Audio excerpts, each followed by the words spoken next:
Today, the Department of Justice is suing the state of Georgia. Attorney General Merrick Garland announced on Friday that the U.S. Justice Department will file a lawsuit challenging a Georgia election law that imposes new limits on voting, saying that it infringes on the rights of black voters.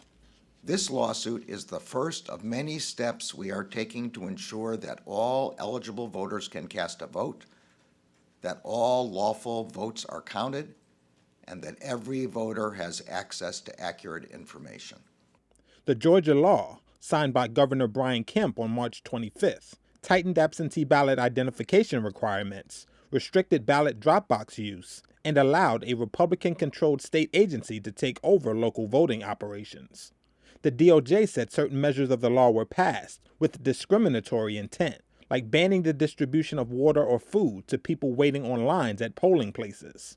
Assistant Attorney General for Civil Rights, Kristen Clark, said the law was a direct response to the record turnout that gave Democrats 2 Senate seats and President Joe Biden a win in the state. The provisions we are challenging reduce access to absentee voting at each step of the process, pushing more black voters to in-person voting, where they will be more likely than white voters to confront long lines.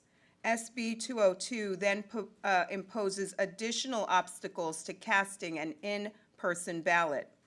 Like all of the provisions in SB 202, the changes to absentee voting were not made in a vacuum. These changes come immediately after successful absentee voting in the 2020 election cycle, especially among black voters.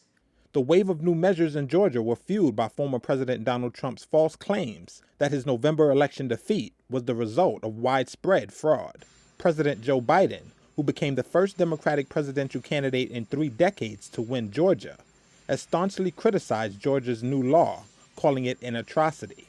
After a sweeping Democratic-sponsored bill aimed at protecting access to the ballot died on a party-line vote in the Senate this week, President Joe Biden vowed to take other steps to protect voting rights. The Republican governors of Arizona, Florida, and Iowa have also signed new voting restrictions this year, while state legislatures in Pennsylvania and Texas are trying to advance similar measures. Clark says her division is poised to expand the fight for voting rights beyond Georgia. The Civil Rights Division stands ready to protect the constitutionally guaranteed voting rights of Americans in Georgia and wherever else those rights may be threatened in our country.